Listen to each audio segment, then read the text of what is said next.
At my wedding, a stranger stood up and announced, "This marriage can't happen, because he's already married." Gasps filled the room as my groom's face went pale. Shaking, I turned to him and demanded, "Tell me she's lying." But before he could answer, the stranger stepped closer and whispered, "Ask him about the night in Paris." My husband's hands trembled as he said, "I, 32 female, was getting married to the man I thought I'd spend the rest of my life with. Let's call him Daniel, 35 male. We dated for 3 years. He was charming, thoughtful, supportive, everything I thought I needed in a partner. We met through mutual friends at a Christmas party in Brooklyn. He worked in finance, I work in marketing. We hit it off instantly. I thought he was perfect." Fast forward to the wedding. We planned it for almost a year. We chose St. Patrick's Cathedral in New York City because I've always loved it. My mom cried when she saw me in my dress. My dad gave a little speech before walking me down the aisle. Everyone was smiling, tearing up, happy. It was beautiful, until it wasn't. We were in the middle of the ceremony. I was standing at the altar, holding Daniel's hands, about to say our vows, when a woman's voice echoed across the church. "This marriage can't happen, because he's already married." The whole room went dead silent. At first, I thought I misheard. I thought maybe someone said it as a joke or out of turn. But no one was laughing. My heart dropped. I turned to look. A woman, early 30s, auburn hair, black dress, was standing in the aisle, just inside the church doors. She wasn't yelling. She wasn't hysterical. She was calm. Too calm. Daniel froze. His face turned completely white. I could feel him shaking beside me. The priest looked confused. The guests started murmuring, people turning their heads, trying to figure out what was going on. I looked Daniel in the eye and asked, "Is she lying?" He didn't say anything. Then the woman started walking down the aisle, slowly, like she had all the time in the world. When she got close enough, she stopped and said, "Ask him about the night in Paris." I will never forget the look on Daniel's face when she said that. It was like someone reached into his chest and ripped something out. "Daniel," I said, "what is she talking about?" He looked like he couldn't breathe. He mumbled something I couldn't hear. The woman stepped forward again. She looked directly at me and said, "I'm his wife. We were married 3 years ago in Paris. I have proof." I thought I was going to faint. My legs felt like they couldn't hold me anymore. I had no idea who this woman was. I had never seen her before. And she was saying she was married to my fiancé? The room was dead silent. My mom gasped. My dad looked like he was about to lose it. My sister, maid of honor, came up beside me and whispered, "Do you want to leave?" That was all I needed. "You're not divorced?" "No," the woman said. "He never even filed for it." My sister helped me look up the marriage records. It was real. Daniel married this woman in Paris. Her name is Camille. She showed up with the certificate, pictures, even emails between them. She had it all. But that's not the worst part. Camille told me Daniel has a daughter. A 2-year-old daughter. Her name is Sophie. They were still living together up until a few months ago, when he told her he was moving to New York for work. Camille found out about me through a mutual friend who saw our engagement photos on Instagram. I couldn't stop shaking. How do you process something like that? He lied to me for 3 years. Every day. To my face. And he was still living a second life behind my back. I confronted him a week later. I agreed to meet him in Central Park. He looked awful, like he hadn't slept in days. I didn't care. I asked him, "Why? Why would you do this to me?" He said, "I didn't mean for it to go this far." That's it. That was his excuse. "I thought I could fix everything before the wedding," he said. "I didn't want to lose you." He told me he married Camille when they were both young and impulsive. He said the relationship was toxic and fell apart quickly. But he didn't divorce her because, quote, it was complicated. I asked him, was it complicated when you got me to fall in love with you? Was it complicated when you got down on one knee? Was it complicated every time I asked you if you had anything in your past I should know about, and you said no? He couldn't look at me. He kept saying he was sorry. That he loved me. That he didn't mean to hurt me. I told him it didn't matter. Love means nothing when you lie. He begged me not to go public. Please don't ruin my life, he said. I laughed. Out loud. Ruin your life? You think this is about your life? He didn't answer. I walked away. I haven't spoken to him since. But Camille and I have. We've talked a lot, actually. Turns out she was lied to just like me. She thought Daniel was coming back to her. She had no idea he was planning a wedding with someone else. I'm still trying to figure out what to do. There's no wedding anymore. That's obvious. But what happens next? Do I expose him to everyone? Do I try to move on quietly? There's no ending to this story yet. I'm still living in the middle of it. If you've made it this far, thanks for reading. I don't know how to end this post, so I guess I'll just leave it here.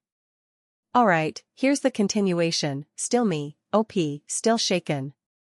So after all that chaos at the church and finding out about Camille and the daughter, I clicked through his profile. Dozens of photos of them together over the last 5 years. Some recent, some clearly from the past. At first I thought maybe they were just friends, until I read the captions. One said, 5 years and counting. He's mine, always will be. Another one, date night with my favorite man. Black heart, my stomach turned. I stared at the screen for a long time. Then Victor messaged me again, I didn't want to hurt you, but I saw the post from your wedding. You need to know the truth. I thought he ended things with you a year ago. Excuse me? A year ago? I messaged back, you're saying you and Daniel are together? His response, yes. We were together before he ever met you. We'd been on and off for years. He told me you were a mistake, that he felt trapped. He said he ended it months ago. I didn't know he was actually going to marry you. I felt like I was choking. I called my sister and read the messages to her, and she just kept saying, this guy is a full-blown sociopath. I didn't even know how to react. I was angry, obviously, but it was more than that. I felt humiliated. Played. Used. How many lives was this man living? Apparently 3, one with me, planning a future. One with Camille, his legal wife and mother of his child. One with Victor, his longtime partner. I went down the rabbit hole. Looked at flight records, old emails, texts. I realized every business trip he went on, every weekend I couldn't reach him, he wasn't working. He was in Paris, or Toronto, where Victor lived, or with Camille and Sophie. The man didn't just cheat, he built entire worlds and moved between them like he was changing shirts. And I had no idea. A week later, Camille called me. She was crying. Daniel had come back to her apartment in Paris. Not to explain, not to apologize, but to blame her. He told her everything was her fault. That she ruined his life. That I hated him because of her. He even told her that I was making things up. That I fabricated the story and paid someone to crash the wedding because I had mental health issues. I laughed out loud when I heard that one. He really thought he could flip this around and make me look crazy? But here's where it gets even worse. Victor sent me screenshots of texts between him and Daniel from just a month before the wedding. In one of them, Daniel literally wrote, I'm marrying her for the money. It's just temporary. Don't worry. Let me be clear, I'm not rich. I live decently. But I do come from a family that owns a small business, and we're comfortable. Daniel knew this. He knew my parents planned to help us buy a place. He knew about the trust fund I inherited from my grandfather. So yeah. There it was. In black and white. He was using me. Every word he ever said to me was part of some scheme. I felt sick. Again. At this point, I was done being quiet. I called my lawyer. I showed him everything, texts, screenshots, photos. He connected me with someone who deals with fraud and legal deception. I didn't want revenge, I wanted protection. This man had invaded my life. He'd lied to my family. He tried to scam me into a fake marriage. And then I made a decision. I posted everything. On my private Instagram. I didn't tag him. I didn't name him. But everyone knew. The photos. The screenshots. A short paragraph explaining that the wedding was off and that I had discovered a web of lies involving multiple partners, legal marriage, and a child. The post exploded. Friends messaged me. Old college friends, coworkers, even strangers. People came forward with their own stories. Apparently, I wasn't the first person he did this to. Daniel is a serial manipulator. A professional liar. A con artist in a suit. One woman told me he borrowed money from her and never paid it back. Another said he ghosted her after dating for 8 months, right around the time he and I got engaged. I started connecting the dots. This wasn't just about me. Daniel had left a trail of hurt people across cities and countries. He was a walking disaster. The most shocking part? None of us knew about each other. Not one. Camille is filing for divorce now. She told me she's hiring a private investigator to track his movements for custody. Victor blocked him. He told me he feels disgusted and used. Me? I'm just trying to make sense of it all. How does someone do this? How do they sleep at night? I still don't have answers. I still have more questions. But I'm not done. This story isn't over yet. There's more coming, I can feel it. Because someone like Daniel doesn't just disappear quietly. If you're still with me, thank you. I didn't think anyone would care this much about my life blowing up in real time, but all the support has been weirdly comforting. I said before that the story wasn't over. I was right.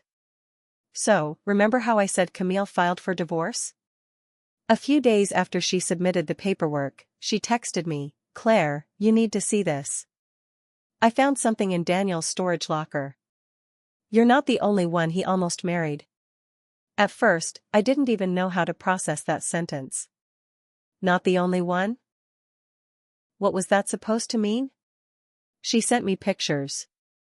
A box full of engagement rings. Not 1, not 2. 5. 5 boxes. 5 different rings. One of them was identical to mine. Same design, same size. But with a different name engraved inside, to Hannah, forever. There were letters. Photos. Handwritten cards that started with "To my future wife." He had kept them all. Trophies? Souvenirs? Who knows?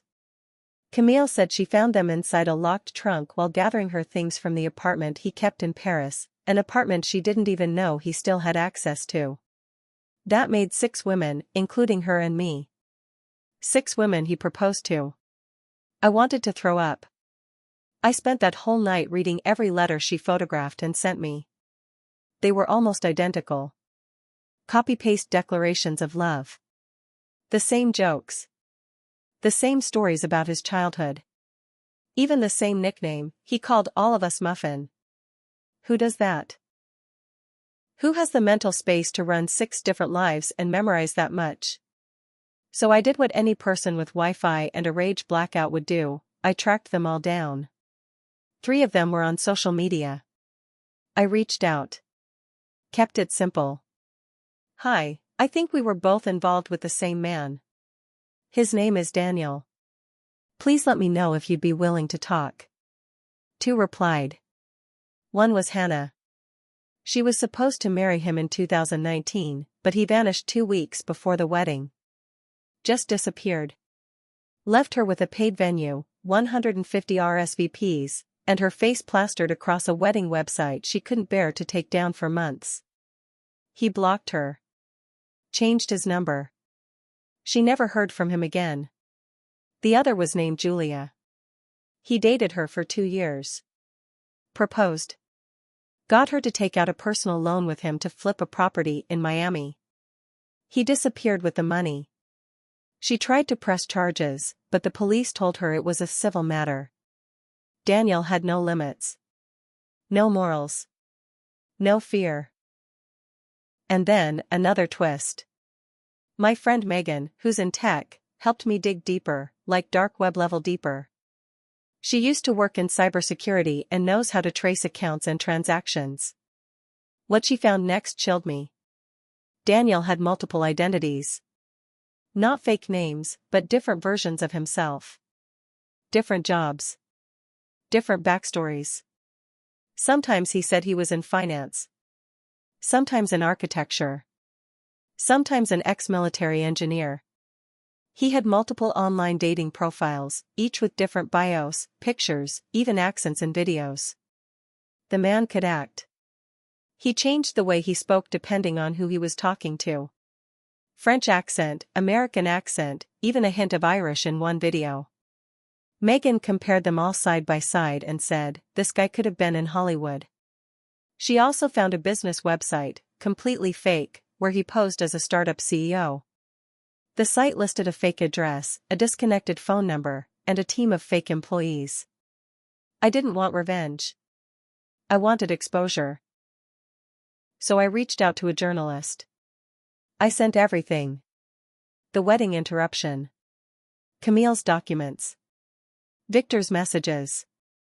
Hannah's broken wedding. Julia's stolen loan. Screenshots, photos, audio recordings. I even offered to speak anonymously. The reporter is interested. She said this may go deeper than anyone thought. That this might qualify as serial fraud or romance scamming, depending on the evidence. And she wasn't the only one interested. 3 days ago, I got a letter in the mail. No return address. Handwritten. Short. You don't know me, but I know him. You're in danger. Be careful. He's not done. That's it. No name.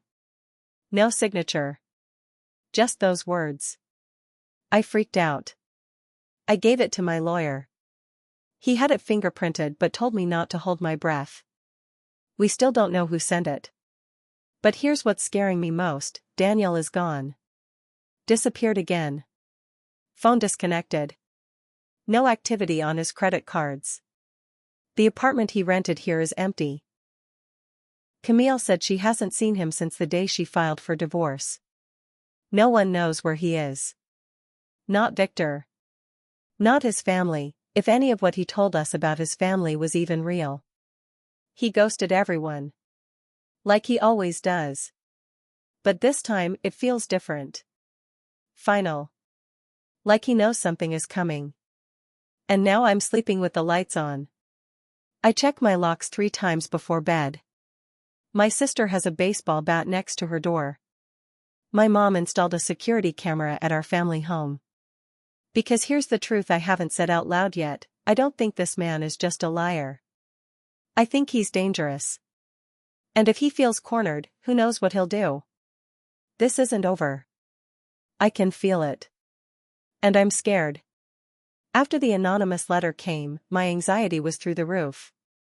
I started watching my back, checking corners when I walked to my car, sleeping in my sister's spare bedroom because I didn't want to be alone. The journalist, Rachel, was ready to go public. She had everything laid out. She even got a lawyer to check for defamation concerns. She was calling it, The Man with 6 Lives. She asked me if I wanted to be named. I said no. But then the twist came I didn't see coming. Not from him, from his mother. Yes, you read that right. I got a call on a blocked number. I almost didn't answer. But I did. A soft voice said, Claire? My name is Lillian. I'm Daniel's mother. My stomach dropped. She sounded tired. Like she'd aged 20 years in a month. I stayed quiet. I know what he did, she said. I didn't know everything, but enough. I warned him. I begged him to stop. Then she dropped the bomb. Daniel's not well. He was diagnosed with antisocial personality disorder years ago. He's been running from treatment his whole life. I didn't even know how to respond. She continued, he told me you were different. That you made him feel something. I believed him. But then I heard what happened. What he did. I'm so sorry. He was dressed neatly. Clean-shaven. Smiling. Like we were two exes catching up. I didn't smile back. He sat down. You look good, he said. I stared. You're unbelievable. He sighed. I know. I don't expect forgiveness. I wanted to explain. Then he started talking. He told me it started when he was 21. First with small lies. Then bigger ones. By the time he hit 30, lying was second nature. He said each version of himself made him feel in control. Powerful. Wanted. I didn't know how to stop, he said. Every time I thought I'd settle down, I'd meet someone new. I thought I could juggle it. I thought I was smart enough. He looked down. And then I met you. I said nothing. You weren't like the others. You asked questions. You paid attention. I wanted to be good for you, but by the time I realized that, I was already too deep. And I couldn't climb out without burning everything.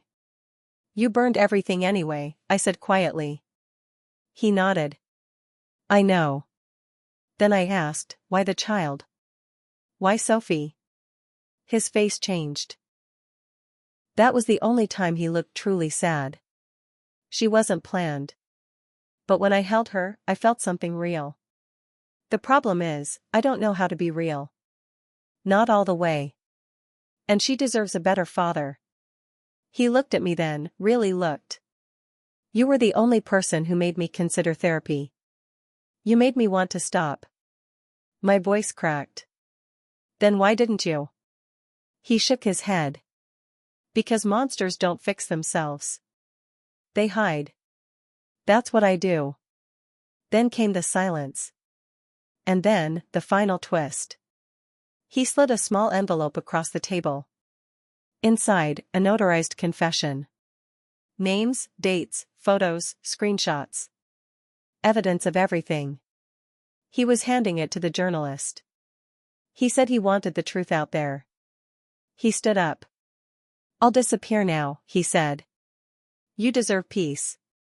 And then he left. I haven't seen him since. Rachel's article went viral. Women across the country came forward with similar stories. More rings. More lies. One woman had been engaged to him while he was dating Victor. Another had a miscarriage and said he ghosted her the day after the hospital visit. He became a walking cautionary tale. Camille got full custody. Victor went no contact.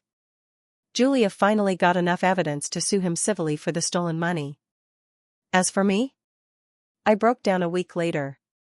In my car, parked outside my parents' house, I cried so hard I couldn't breathe.